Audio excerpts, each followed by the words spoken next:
This is Mike Tomano's Wild and Free, and today we're going to talk with Tink Nathan. Tink, welcome to the program. Hey, glad to be here. Appreciate the invite.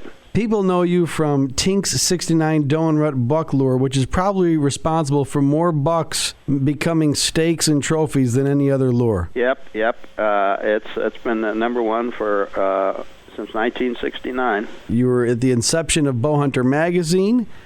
You were at the forefront of the bow hunting and outdoor video revolution from the 80s. And also you helped put together the National Bowhunter Education Program. And of course, we're going to talk about bows and heroes. You have packed a lot into a career. Tell us about the origins of Tink Nathan and his love of the outdoors. I was a little boy. I grew up in Texas, then in Germany, and my father hunted, and I had a BB gun, and I used to go out and hunt birds and everything. I wasn't old enough to cock the BB gun, so I had to wait till the big first graders came home, and the first graders were big enough to cock it for me. And that's how I started hunting. My father was a big influence on my life, although we actually only hunted together a total of 3 times in our entire life, because he was in World War II, and he was in Korea and Vietnam and everything. But I developed this love, and I passed it on to my children and my friends, and now I'm passing it on to wounded soldiers and everything. And Bill Wadsworth and I got together and formed the National Bowhunter Education Foundation, because we saw that people were hunting with dull broadheads, and they weren't practicing, and they didn't know what they were doing. And we've trained over 1.5 million bow hunters through that program. You were also one of the people that really found the magic that was in South Africa for the bow hunter. You've made some remarkable hunts with your bow. Talk about some of your African hunts that are legendary now. Well, I was very fortunate when I was 24 years old, and I was out of a job. I scraped together enough money to go to Mozambique for 30 days, and I hunted elephant and buffalo. And I got 2 elephants, and was charged by a buffalo that I shot at 10 feet away with a rifle. And it was a very exciting hunt, and it put the love of Africa into my blood. They say once you drink from the waters of the Zambezi, you have to come back, and you just can't go once. And it was 10 long years before I went back in 76. And I went over and took my wife and kids, and got totally into African hunting, and saw there was a great future there. It was illegal there. We had to get special permits, because in fact today in South Africa the bow is a prohibited weapon. You can only bow hunt on licensed game reserves that are authorized for bow, but there's a lot of anti-bow hunting legislation over there. And I went to the game departments and showed them the efficiency of a bow, and showed them trophies, and showed them the penetration power of a bow and the cutting power of a broadhead. And I opened a lot of eyes, and now in South Africa a lot of the game wardens and game officials are bow hunters. So we turned it around through education. I've had some exciting hunts. I've been able to take a lot of game. I went back in 1988 or 1989 to the slough in East Africa, and I bow hunted my 3rd elephant, and I was fortunate enough to capture it on film. And I also shot 2 tremendous record book Cape buffalo, each with 1 arrow, and the elephant was 1 arrow, and we captured it on film. And that really revolutionized bow hunting over there, because when I took that video to the South African government, they legalized bow hunting for the Big 5. Right. And so we've done a lot, and I was lucky enough to get the world's record greater southern kudu, and I've shot a number of kudu, which is probably the top trophy over there and the most elusive. They have a little white, tiny, shaggy tail. We call them African whitetail. My son and I realized that, it's a practical joke. The whitetail is the wariest animal on earth, and we call them African whitetail because they were so wary. Right. When you draw down on a big buck or a big black bear, we all know the excitement and adrenaline. What is it like to draw a bow and arrow on a bull elephant?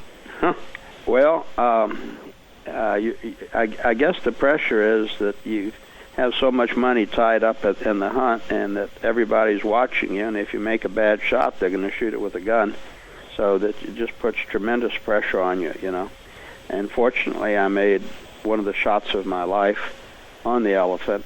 I put it just where it was supposed to, and it hit a rib. It passed through the rib on the right side, and hit a rib on the second side. If it had not hit a rib on the second side, I would have had a pass-through on my elephant. On an elephant. And it went in right up to the fletch, and we had 2 cameras going, one filming in regular speed and one filming in slow motion, so we were able to do the slow motion thing.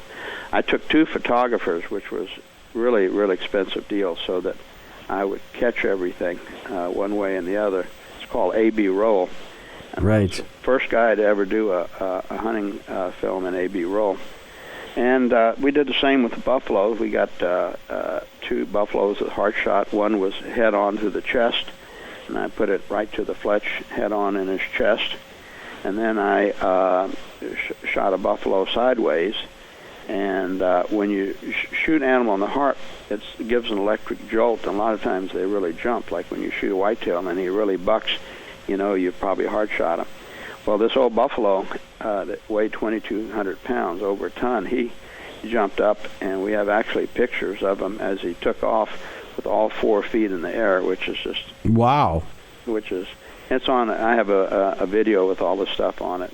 If I remember your elephant video correctly, you were using an Oneida bow, am I correct? Yeah, 105-pound Oneida, still have it. Those are great bows, aren't they? Yeah, in fact, they're rebuilding them. There's a company in Florida called 5150 Board Bows that takes these old Oneidas and they rebuild them and put new parts on them, and they have new limbs and everything. And Claude Pollington in Michigan took the company over. Yeah, he's making them too.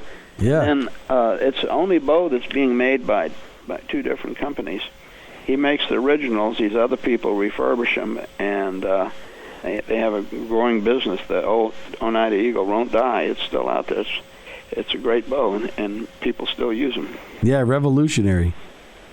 Back in its day, it was the fastest bow of its kind, Yeah, one of the smoothest to shoot, too. Yeah, undoubtedly. Yeah, you've undoubtedly shot one, haven't you? Oh, yeah. Yeah, I think I've shot all of them.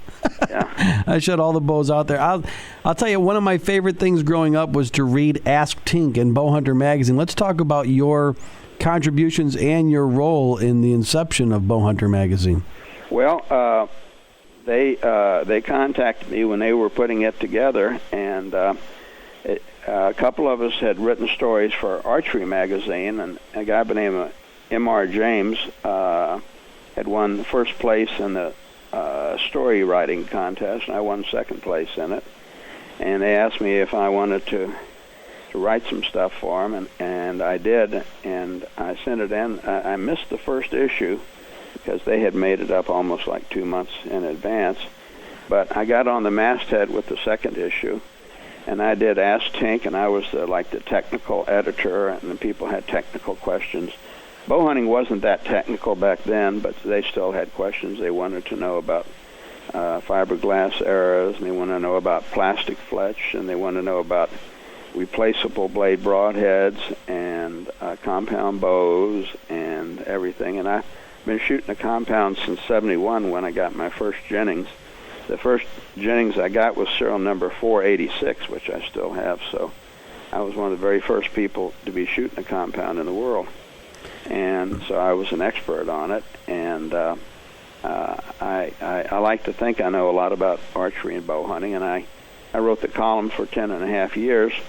And some of the guys got jealous that my articles were always the first one that you read when you opened Bowhunter. Everybody went to Ask Tink. Right. And so they changed it to Ask Bowhunter, and it kind of fizzled after that. And after Ask Bowhunter, it wasn't the top one anymore, You've launched so many hunters' careers with your advice and your opportunities that you've had for archers and for hunters in general. What about the National Bowhunter Education Program, which has just gotten so many families involved? Yeah, well, I was one of the 5 guys that started that, and I took Bill Wadsworth down to a company called Webster Law Firm in Washington, and we got it incorporated as a 501c3, which is what they did, Chambers and Webster. And we got the tax-exempt status for it, and I had a lot to say about it in the early days, and we made the important decisions, and other people came in, and they finally decided that I was too much of a trouble, and I had too many revolutionary ideas, and so they, after 2 terms, they voted me off the board, and they figured I was, too busy making money with Tink 69 Doe and Rut Buckler. And so it kind of went on its way, and it's had some problems, and it hasn't grown like we hoped it would. But it is out there, but it's lacked a lot of the punch and everything. But it's still required in a lot of places and a lot of military bases, and it gets a lot of people in the door. And it has kind of set the image for bow hunting, and I would say probably I'd say half the active bow hunters out there are probably taking the course, And bow hunting doesn't have the problems that we used to. There's not the big anti-bow hunting hysteria that there was back in the 70s, Right. And there were people that were trying to shut us down, and they were like gun hunters and the NRA, and a lot of people were trying to shut down bow hunting because they didn't understand it. I got hired by the NRA in 1974 as the token bow hunter to kind of change things around. And when I was with the NRA sponsored me to go to national bow hunter meetings and paid for my airfare and hotels and everything. So I was like a full-time employee for the foundation, and I wrote a lot of the important papers on it. And I got the NRA to give them an endorsement, which was a big coming out thing. Right. And now you pick up the NRA American Hunter magazine, and there's bow hunting stuff in there, Now, if you watch television, the outdoor channels, that's all there is bow hunting. Well, yeah, it's what people want. Yeah. When I was living in South Africa in the 90s, I had guys come in. I had a little school, bow hunting school, and they said, "Hey, I want to get into bow hunting. I want this, I want that." And they had got it off of satellite TV. In South Africa, there's only one TV channel. It's run by the government. They don't have stuff like that on there. And these people came in, and they were pretty well clued up as to what they wanted, and they know that they're going to have to spend some money and everything, and they got it off of the outdoor. And it was amazing when I started doing videos. Marion James, editor of Bow Hunter magazine, chastised me, and he thought that bow hunting videos were depicting bow hunting in bad ways and so on and so forth.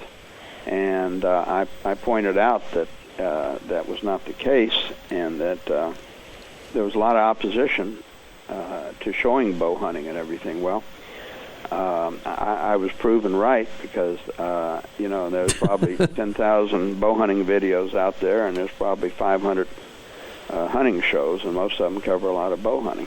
We're talking with Tink Nathan, legendary bow hunter, innovator, and all-around great guy. Let's talk about your favorite animal to hunt. Of all the animals, and I'm looking at your hunting accomplishments here, 14 African bow hunts.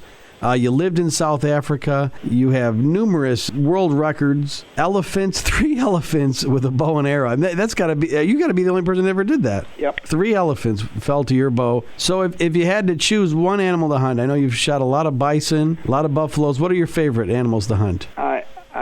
I guess whitetail, because he's so elusive and so smart and so challenging. I spend a month every year in Illinois, in Pike County, and chasing big bucks, And I've yet to kill a monster buck in Illinois. I've been out there for 10, 11 years. I've filled a few tags a few times. And one year I had my shoulder injury. I couldn't hardly pull a bow back, so I had my concept, and I shot an 8-pointer, but I've never gotten a tremendously large whitetail with a bow, so he's the most challenging animal. And, when I was over in Africa on safari, we'd be sitting out there, and I spent a lot of time in the bush, and everything. I usually thought about hunting whitetails in America. Now, I tell you what I enjoy hunting, and that's mule deer. It's a little bit easier, and the weather's nice, and you can actually stalk them and walk around the woods. You can't hardly do with the whitetail. And in the fall, walking around the woods, the leaves are like Rice Krispies, and you can't hardly go sneak up on a deer. Right. I have done it, and I did last year. I did stalk up on a mule deer and shot him and everything. But hunting in Colorado and the Aspens is just nothing like it. For slipping around, and you might find an elk around the next corner. Yeah. And elk hunting is nice. It's challenging. It's hard, and it's very frustrating because first you have to find the elk, and then after you find the elk, that's when you hunt them. You just can't walk around the West just looking for an elk. You're just looking for an elk, right? I remember the first time I kicked up some mule deer in Colorado, and watching them hop is amazing. Yeah, the pronging. Yeah. It's really funny. The pronghorn antelope does that. And right. The South African springbuck, he prongs like that. And the European fallow deer, at least in Australia and South Africa, they prong, they jump like that. Yeah, it's an amazing thing to see. Yeah, it's amazing how, how deer do this head bobbing when a doe comes up to you and she puts her heads down and throws her head up, Sure. It's called head bobbing, I thought that was a whitetail thing because I'd seen whitetail doing it since I was a kid. The African animals, impala, do the same thing. They come up and they pretend to eat, and they put their head down, and they throw their head up to look at you, to see if they caught you moving, and you don't move, and they put their head down and throw their head up again. Oh, sure. I tell you something else that's funny is that impala, they have horns. They don't have antlers, but they rub their horns on trees just like whitetail do. They make scrapes. It's amazing. Amazing. First time I found a scrape in Africa, I freaked out. I want to go through some names of the history of bow hunting and people that you've shared campfires with, and also some of your contemporaries. We'll do a little word association. We're talking with Tink Nathan, who has definitely flung some arrows with some of the greats, being one himself. Let's talk about the great Fred Bear. Well, Fred was my friend from childhood. I wrote him when I was in 8th grade and told him I wanted to get in the archery field, and he wrote me back on Fred Bear archery letterhead and told him I should study business and go to college and everything. And we started exchanging letters, and he would send me autographed pictures, which I have. And then in 1964, when my son was just a little guy, I was invited up to his house in Michigan. My dad lived in Michigan. I went to visit him, and he invited me up to his plant on December 24th. And I showed up there, and he had forgotten about it, and he was home. And one of the guards called him, and he came to the factory and picked me up, and we did a tour of the factory, which was closed that day, except for the Bear razorhead machine, which went 24 hours a day, and they would stamp out these razor heads, and then they dropped them through a little chute. And if the head didn't go through the chute, it meant it wasn't straight. The ones that flipped over, they melted down and did something with them. And I got to see the factory and go through and everything. And I had made when I was a kid, I had made a bear image. Remember the bear standing on the rock with the big shoulder? Sure. Well, I made that out of clay, and I had put it on a piece of wood that had 2 tones on it, and had baked it in the kiln and the thing and everything. And I had sent it to him when I was in the 8th grade. Okay, and I went in his office, and he still had it up there. Isn't that something? Yeah, and Fred, and then I was fortunate enough to spend Christmas Eve with Henrietta, his wife, and had dinner with him. And then we went to deliver Christmas baskets to his poor employees. He knew which employees, had big families and everything. And he had a Mercury station wagon. It was loaded down with these Christmas baskets that had hams in them and stuff like that. And we took it around to 8 or 10 of his employees and dropped them off and everything. And we went back to his house, and I said goodbye, and I got to spend Christmas Eve with Fred Bear. That's amazing. Howard Hill. Yes, I got to meet Howard at the World's Fair in Brussels in 1958. And I was on a motor scooter. I took a trip around Europe that summer when I was 16, and he was at the World's Fair in a tent in Brussels, and we got to shoot the breeze, and he was amazed that there was an American bow hunter in France, of all things, and we got to be good buddies. But he was a very busy man and had a lot of things going, a lot of things on his mind. He was always a very intense guy, just boiled over. And then I got to know him later on through Bob Swinehart, the famous archer from Pennsylvania, Sure. from Emmaus, Pennsylvania. Bob decided to be his protege, and so he communicated a lot with Howard when nobody was paying much attention to Howard. And before I went to Africa in '66, I went up to Swinehart's place in Pennsylvania, and I got to see a lot of his Fred Bear pictures. And Fred Bear and Howard Hill in his later days actually used a type of camo. He got some stuff and tie-dyed some sweatshirts and pants to make some camo. He actually came east to West Virginia and hunted about 1965 or 66. It was one of his last. He didn't get anything, but he actually made his own camo. So he was adapting to the times. Yes, he was. The tan safari outfit was his MO, though. Yeah, and but back, remember back when he did that, he was making a movie, Uh-huh. And a lot of things we saw in there, we know today a little bit different. But he did shoot a bunch of elephants, and another guy on his safari by the name of Ed Hill shot an elephant, and they had to have a legal agreement that he would not tell anybody until after both of them died, because Howard wanted to be known as the only guy to ever kill an elephant.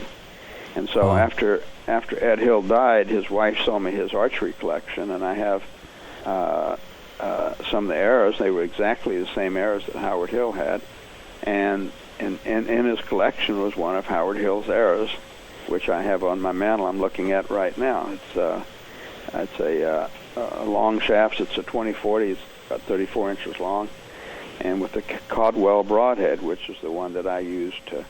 And Swinehart put me onto it, and that's what Swinehart used to shoot and everything. How long is that? Is that a 3-inch broadhead? Yeah, it's 3 1/8 or 3 1/4 inch, and it's real long, and it looks like the traditional Howard Hill head. It weighs 460 grains.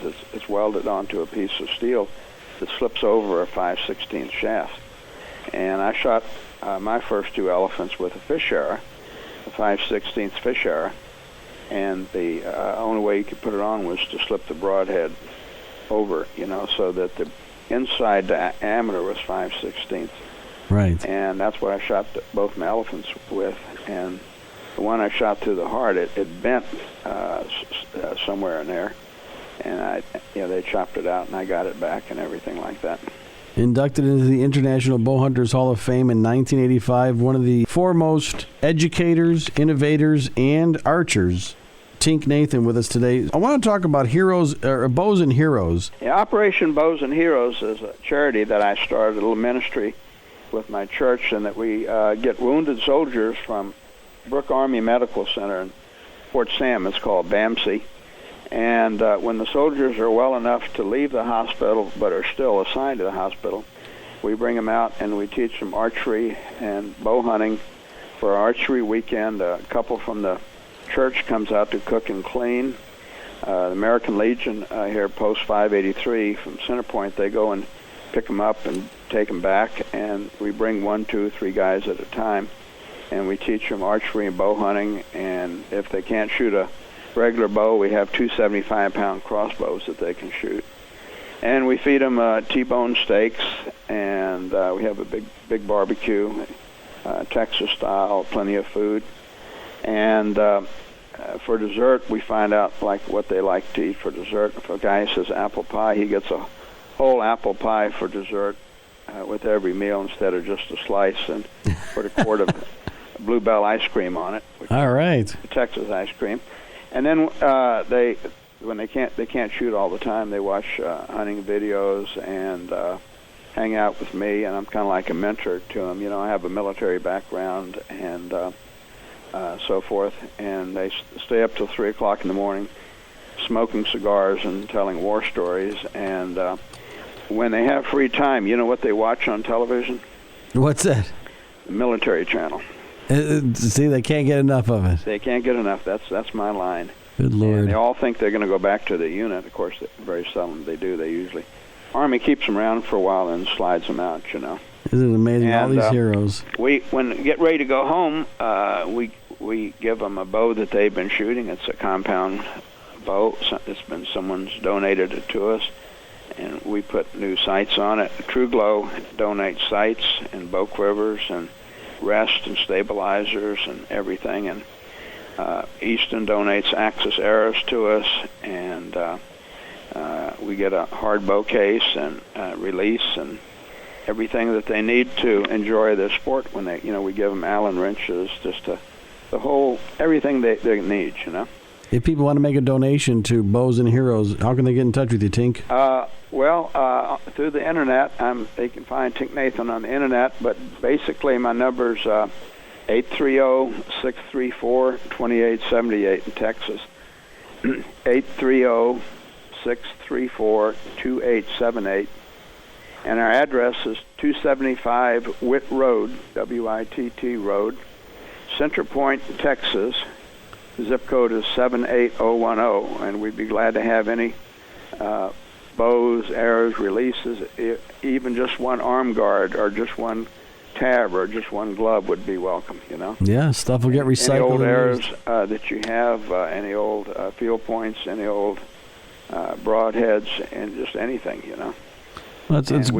We give it to especially ladies and kids' bows, because the kids outgrow their bows, and then, you know, if you have a bow and you haven't shot it in 2 years, you're probably not going to shoot it again. Right. And a lot of guys just send us a bow case with all their bows and arrows because they get new, you know, they get a new Bowtech or they get a new Matthews or something. And these bows are 8 or 10 years old, but they still shoot, and they'll make some soldier very happy, you know. Excellent. Well, legendary Tink Nathan, I could sit and talk to you all day. I do want to thank you so much. Maybe next year, if I'm still alive, you can give me a call. Well, I think I'm going to head down to Texas. You got enough hogs? You want me to come down there with hog control? Yeah, we got hogs. We got hogs right around here. I went out on an Operation Bows and Heroes hunt, and I had a white shirt on because I wasn't hunting. The guy said, "Oh, well, you got to hunt because so everything." So I went and got in a blind with my white shirt, and I shot a 170-pound hog. She dressed out at 120 pounds, and I got 71 pounds of good pork out of it. Oh, yes, you did. Yes, you did. Texas has more hogs than humans. That's what I've heard. They need to be thinned out. Tink Nathan with us.